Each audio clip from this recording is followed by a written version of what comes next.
We teach classes with the idea, if you can actually learn how to apply something, you've succeeded. If we teach you 3 things, you learn one and go home and use it, you won.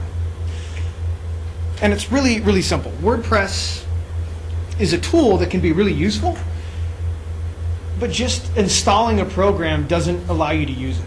Has anyone ever bought a piece of software and never really used it, never really got it to do what they want it to do? Of course, we all have. WordPress is the same way. What was that? Vista. Well, okay, let me clarify that. Software that works. So we teach all of our software, everything we work with, we use 3 principles: simplicity, flexibility, and maximizing strengths. If a tool is not simple, flexible, it's useless. It doesn't serve any purpose. Hence, we don't teach Vista. Sorry. WordPress is very much do-it-yourself. Anyone here ever work on their own house? You guys into that kind of stuff? Anyone fix their own computer? If you do that kind of stuff, WordPress might be cool. But if you want something you can just turn on and be done, move on. Find something else. If you like something you can tinker with and play with and refine it and make it do cool things.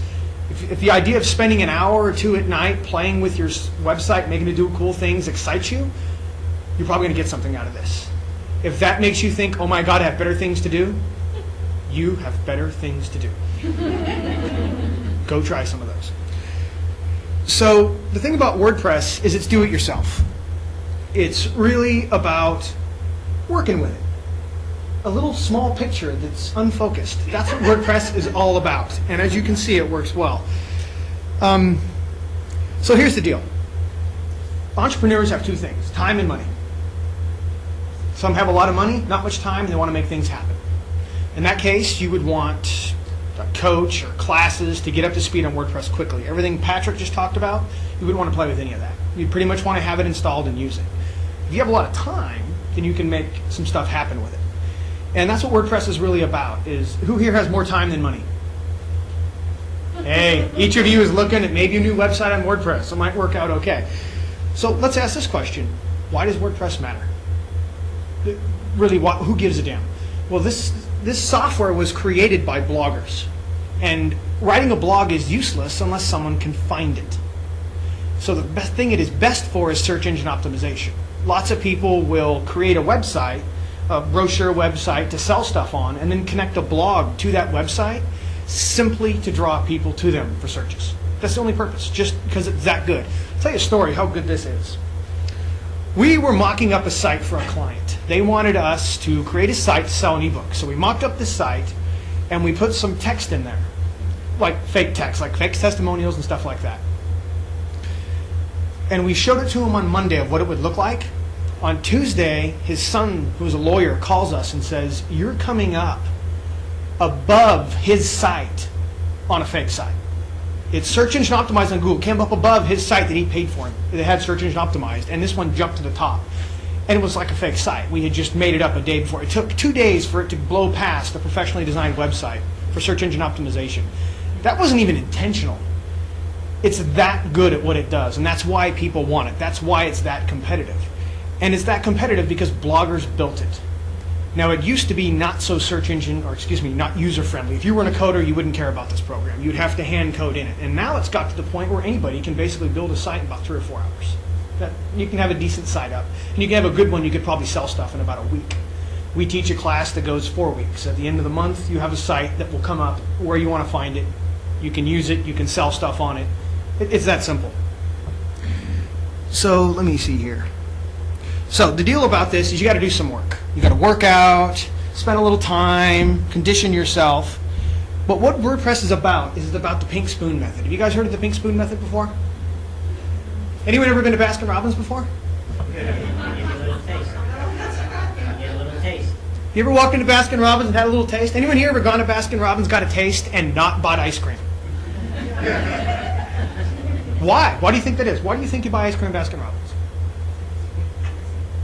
Free sample, and when you walked in Baskin Robbins, you were looking for ice cream, right?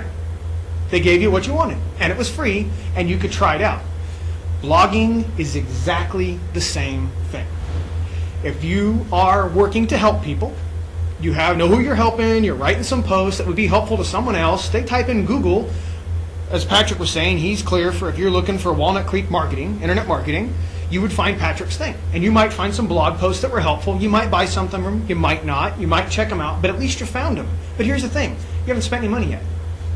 That's free marketing. Nothing he put on Google costs money. That stuff's all free. So the thing about blogging is, for a business, if we're going to use this as a business, it's a conversation. So speaking of conversations, Cheryl, how'd you get here today? Bart, did you have fun riding Bart? No. What didn't you like about Bart?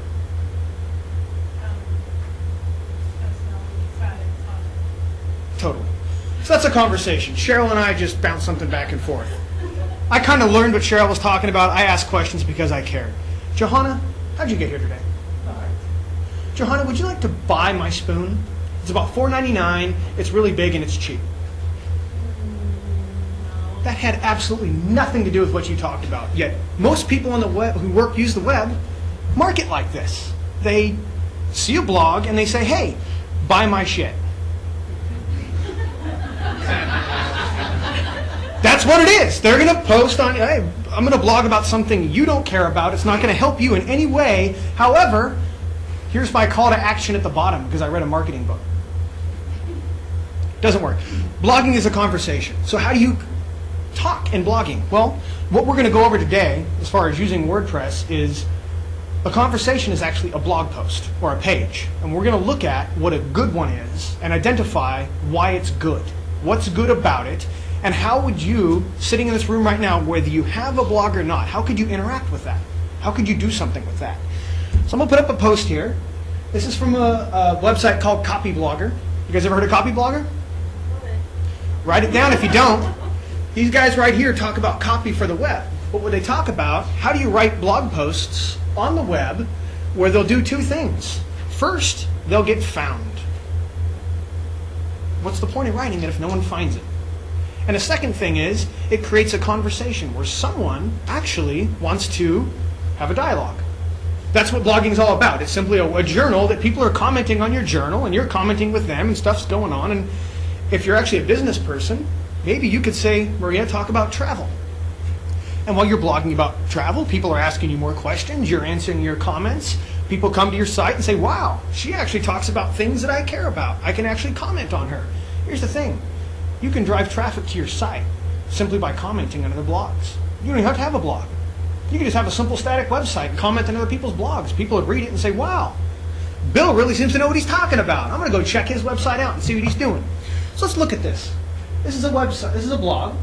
And its title is "The Deceptively Simple Steps to Persuasive Writing That Works." Here's something interesting. When you write a blog post, 7 out of 10 people will read your title.